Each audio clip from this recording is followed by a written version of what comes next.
Bagamat di pa opisyal, may listahan na ng mga susunod na aarestuhin ng ICC ayon sa bise. Di ba? Hindi pa official, sabi dito. No, pero may mga listahan daw, no, ng mga aarestuhin ng ICC. Well, hindi pa natin alam mga kababayan dahil wala namang nilalabas, no, na statement ng ICC. No, wala rin namang nilalabas na listahan ng ICC pa. 'Di ba? So parang pinangunahan na kaagad nila yung ICC.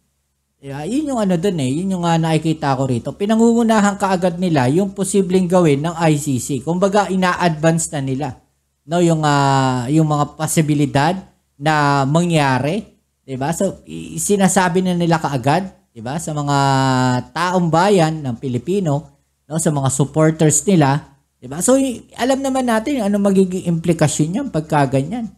'Di ba? Makakapagdulot na naman yan ng ng gulo, 'di ba, ng pagkakawatak-watak. 'Di ba? Yung mga ganyang klaseng statement, mga kababayan, siguro para sa akin, no, dapat na tahimik na lang sila. No, kumilos sila, tutukan nila yung kaso, wala na masyadong statement. Ang problema, ang daming statement, mga kababayan.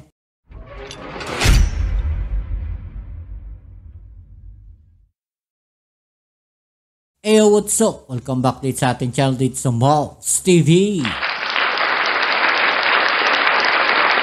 Alright, so tayo nagbabalik ulit mga kababayan at ngayon ay pag-uusapan natin, no, itong naging pahayag ng ating VP Sara Duterte na kung saan ay nasa listahan daw po siya, no, ng aarestuhin ng ICC, mga kababayan. Ako po.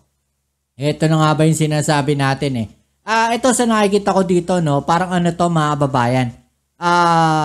Parang alam niyo yung estilo ng China, yung nag-inflict na kaagad. 'Di ba? Yung parang pinangungunahan na kaagad nila. Hindi lang natin confirm kasi talaga kung kasama nga siya, no, doon sa mga listahan aarestuhin, no, ng ICC. Pero ahead of time, no, nagsasabi na kaagad itong si VP Sara Duterte. Siguro parang ano to, alam niyo yung parang survey. No, ito opinion ko lang po ito, no, parang napapansin ko lang. No, alam niyo yung parang survey. No, parang parang ano to parang tinitignan nila kung ano magiging reaction ng sambayan ng Pilipino or posibleng parang last card nila to, 'di ba? Alam naman natin na malapit na ang eleksyon. No, so pwedeng ito, no, yung ganitong strategy ginagamit nila, no, kung hindi man totoo, no, na nasa listahan siya ng ICC. Let's say wala siya sa listahan ng ICC. No, at ito ay sinasabi nilang ganun.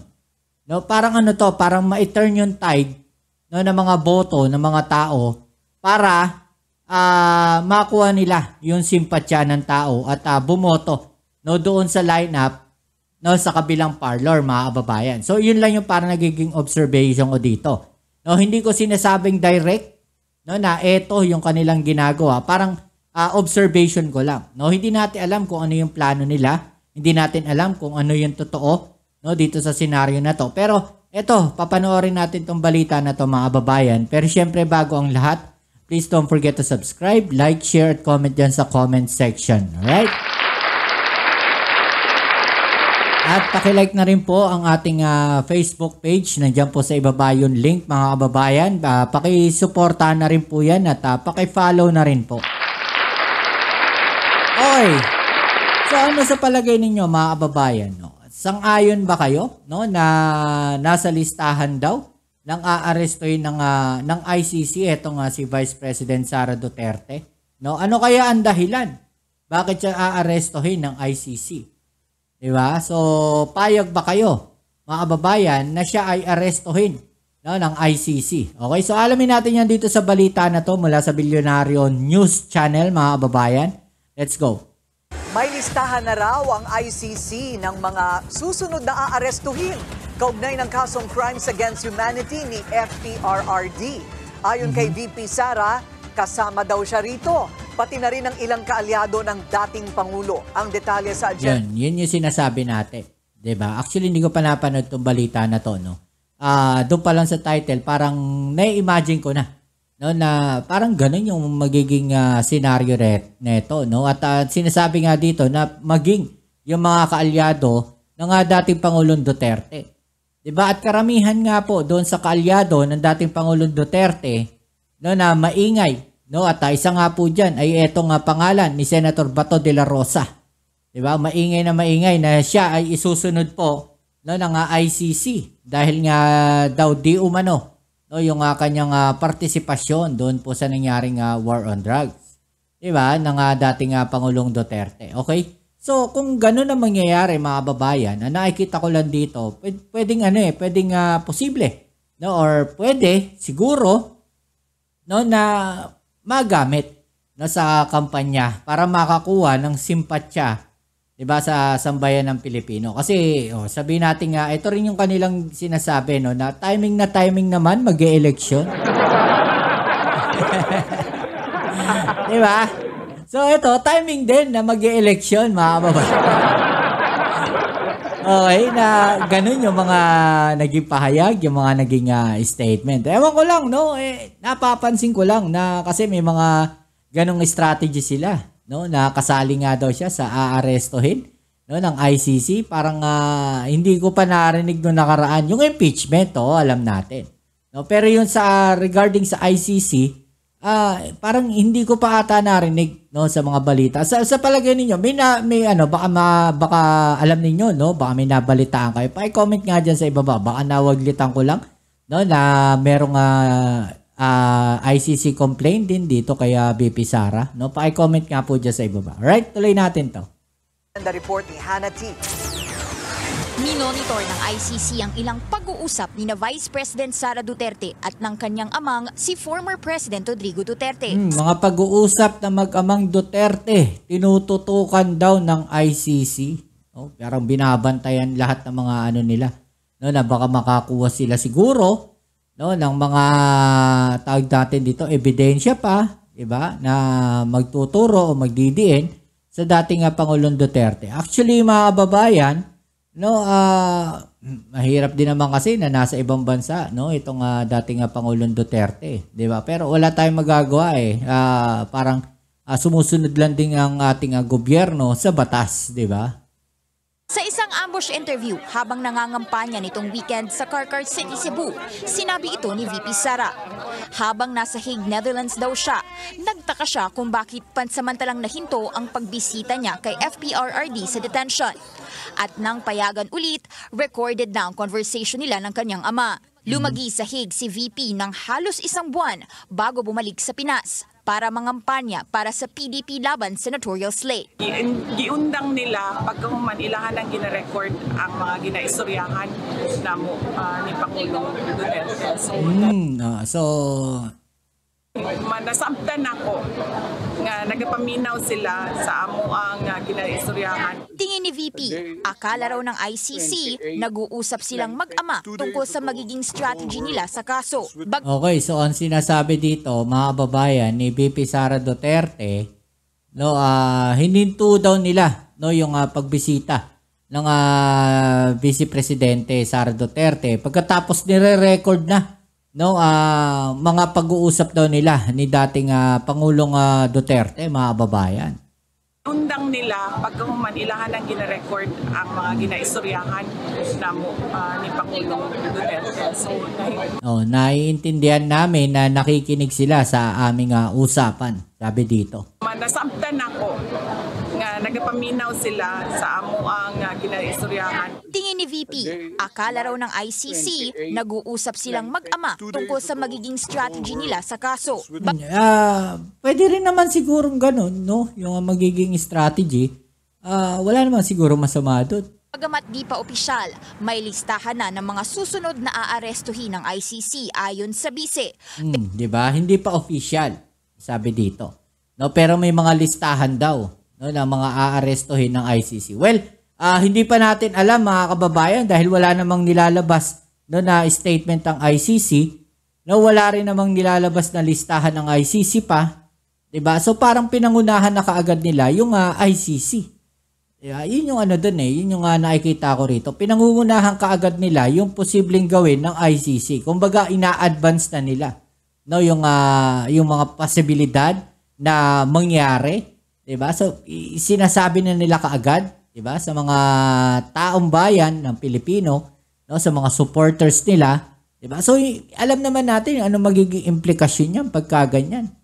Diba? Makakapagdulot na naman yan ng, ng gulo, diba? Ng pagkakawatak-watak.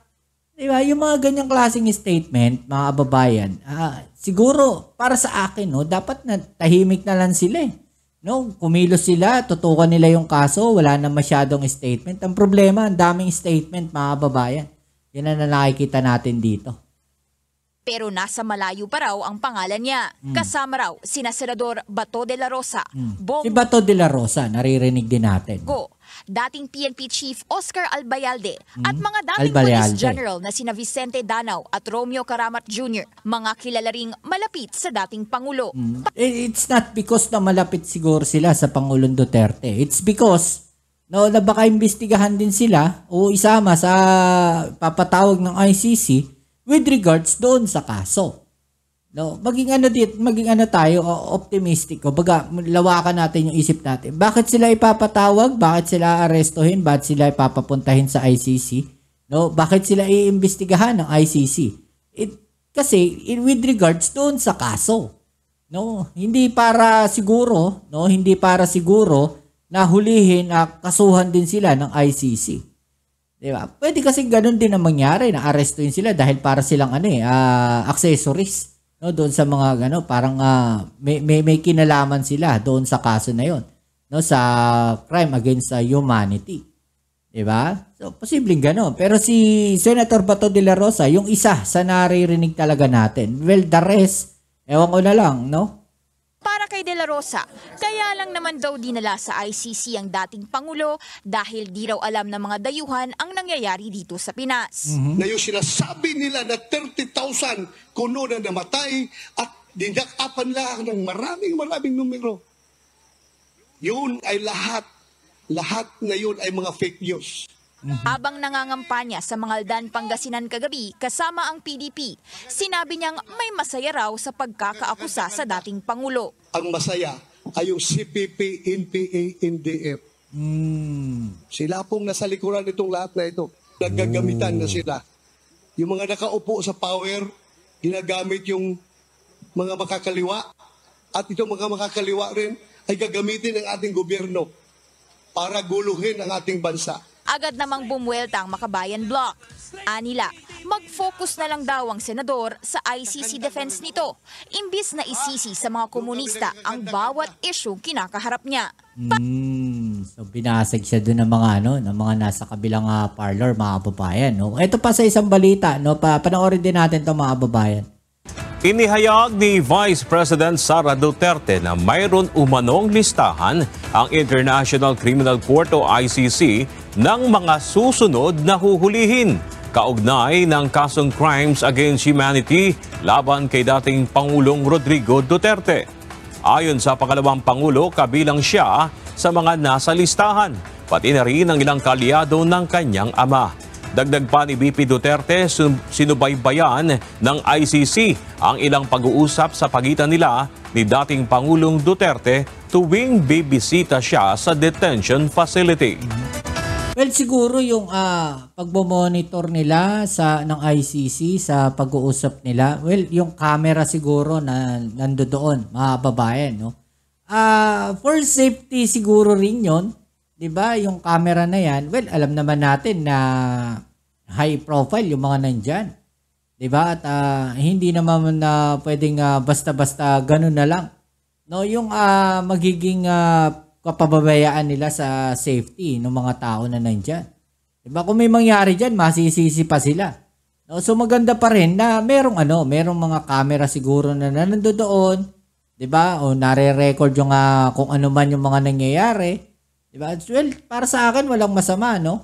For security reason, kailangan po na merong camera na kahit sino pa yung nandiyan dyan na bumibisita sa dating Pangulong Duterte, no, ay namomonitor at nakikita sa camera at naire-record.